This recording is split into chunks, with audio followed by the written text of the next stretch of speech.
Yahya Sinwar is dead. He was killed in Rafah by the brave soldiers of the Israel Defense Forces. While this is not the end of the war in Gaza, it's the beginning of the end. To the people of Gaza, I have a simple message. This war can end tomorrow. It can end if Hamas lays down its arms and returns our hostages. Hamas chief Yahya Sinwar की मौत के बाद भी Gaza में जंग खत्म नहीं होगी, ये कहना है इजरायली पीएम बेंजामिन नेतन्याहू का।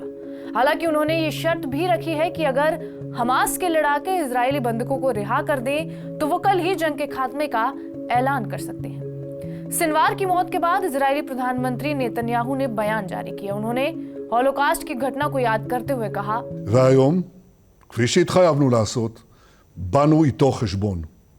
היום הרוע ספג מכה קשה, אבל המשימה שלפנינו עדיין לא הושלמה. למשפחות החטופים היקרות, אני אומר, זהו רגע חשוב במלחמה. אנחנו נמשיך בכל הכוח, עד להשבתם הביתה של כל יקיריכם, שהם יקירנו. याह्या सिनवार की मौत पर अमेरिकी राष्ट्रपति जो बाइडेन का भी बयान आया है। जर्मनी की राजधानी बर्लिन से बाइडेन ने कहा है, इजराइल अमेरिका समेत पूरी दुनिया के लिए ये खुशी का दिन है। वो 30 से भी ज्यादा देशों के हजारों नागरिकों की मौत का जिम्मेदार था।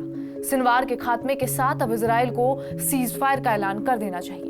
अब वक्त आ चुका है कि इस जंग का खात्मा हो, साथ ही इजरायली बंधकों को छोड़ दिया जाए। इसके अलावा अमेरिका की वाइस प्रेसिडेंट और मौजूदा चुनाव में डेमोक्रेटिक पार्टी की तरफ से प्रेसिडेंशियल कैंडिडेट कमला हैरिस ने राष्ट्रपति जो बाइडेन के बयान का समर्थन किया है। उन्होंने कहा, Today Israel confirmed that Yahya Sinwar, the leader of Hamas, is dead and justice has been served. And the United States, Israel, and the entire world are better off as a result. Sinwar के खात्मे पर France के राष्ट्रपति Emmanuel Macron का कहना है, मैं पीड़ितों के साथ हूं। सिनवार 7 अक्टूबर हमले का मास्टरमाइंड था। फ्रांस मांग करता है कि हमास के कैद में जो बंधक हैं उन्हें रिहा किया जाए।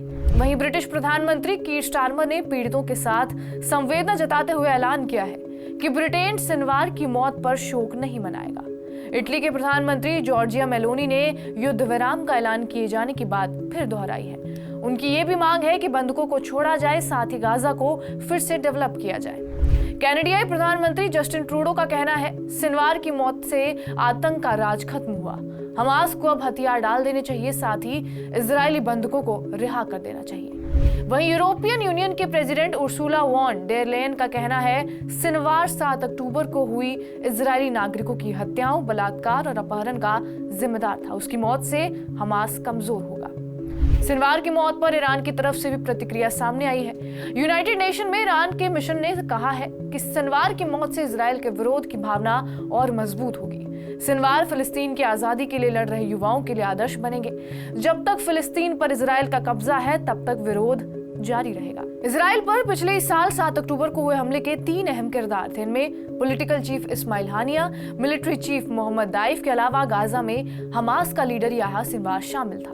31 जुलाई को तेहरान में एक मिसाइल हमले में हानिया मारा गया था। उसकी मौत के बाद सिनवार हमास का नया चीफ बना। हानिया से पहले 13 जुलाई 2024 को इजरायली फोर्स के हवाई हमले में हमास का मिलिट्री चीफ मोहम्मद दाइफ भी मारा गया था। हालांकि उसकी मौत की पुष्टि 1 अगस्त को हुई थी। ऐसे में हमास की टॉप लीडरशिप में सिर्फ सिनवार ही बचा था। लिहाजा इजराइल का पूरा ध्यान इस वक्त सिनवार को ढूंढकर उसे मारने में था। बहरहाल, आपका इस वीडियो पर क्या कुछ कहना है, हमें कमेंट बॉक्स में जरूर बताएं। बाकी देश और दुनिया की तमाम बड़ी खबरों के लिए बने रहिए हमारे साथ TV9 डिजिटल पर। Cut role.